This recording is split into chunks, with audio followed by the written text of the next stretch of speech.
Wysteria, energy, twister.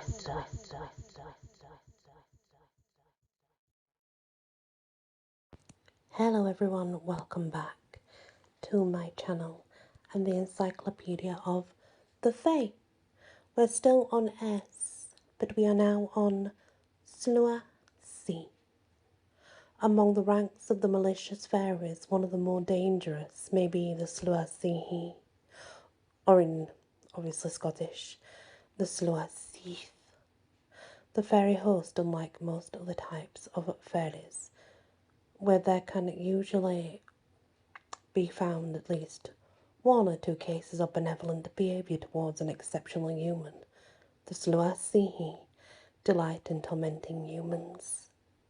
They are considered some of the most daunting of the Scottish fairies. The Slua travel in the air, going in clear weather with the sound of the flock of birds. Often a whirlwind is attributed to them, so that is called the Saeedian Sihi fairy blast, or Sihi Gilth, thrust of wind, or sometimes by a similar sounding sort of name that means fairy wind. When travelling this way, the host passes unseen by most humans, although some people claim to see them in the clouds.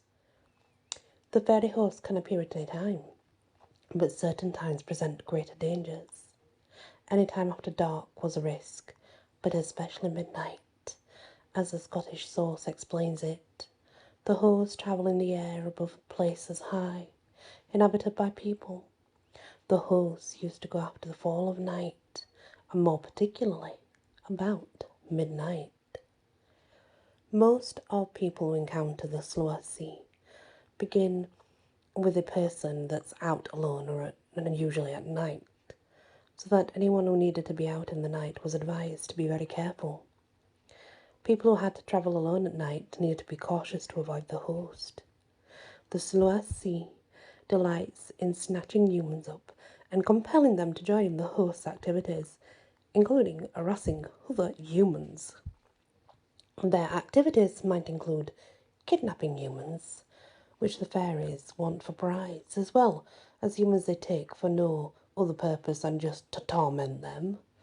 A person who was out alone at night, or who was somewhere they weren't supposed to be, might be taken up by the Slua, and once taken would have little choices but to go along with them until the fairies release them. A person taken this way might be referred to as in the fairies.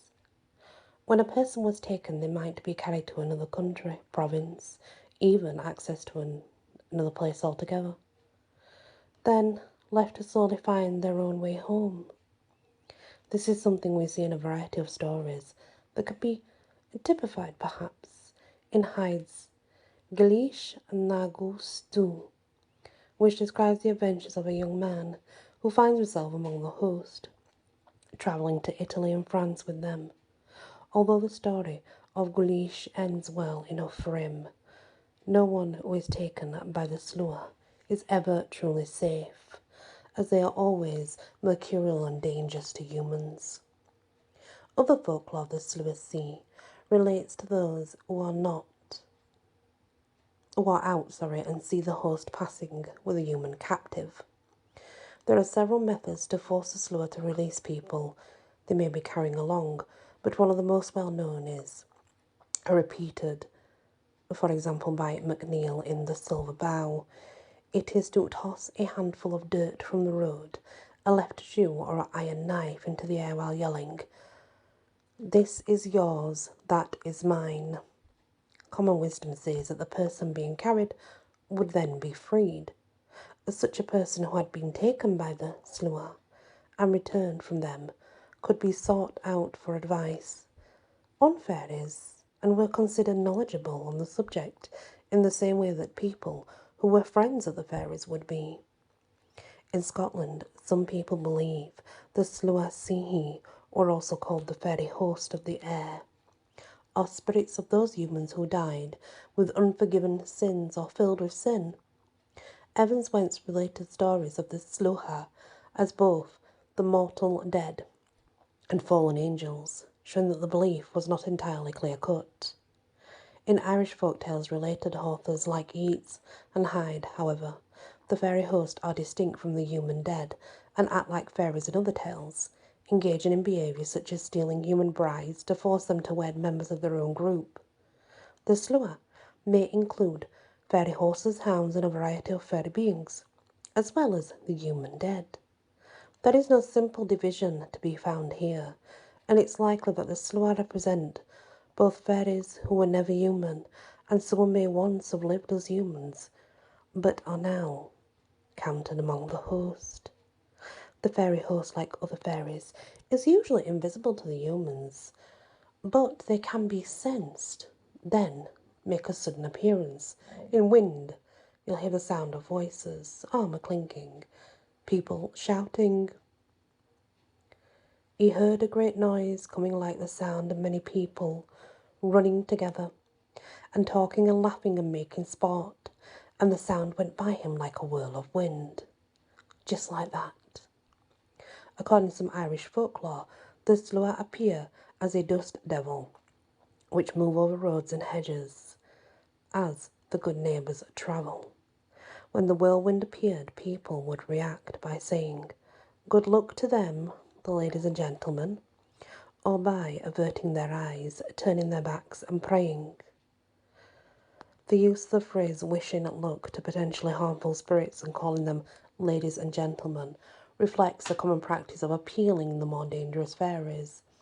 This is not to only appeal to them, but appease them if they speak to them polite, positive terms, wishing them well, giving a blessing, in hopes they respond in kind. This was done to avert any harm caused by the close proximity of the host, and to hopefully avoid drawing their attention in a negative way.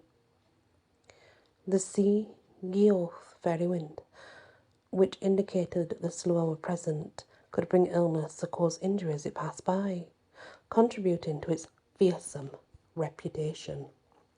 Well. That's definitely interesting indeed.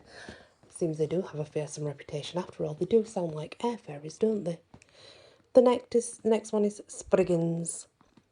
In Cornish law, Spriggans may be equated to elves and are explained as pagan ancestors and stolen humans who are too good for hell but too bad for heaven, thus trapped on mortal earth. Bottrell says that the word Spriggan actually means sprite. Interesting indeed.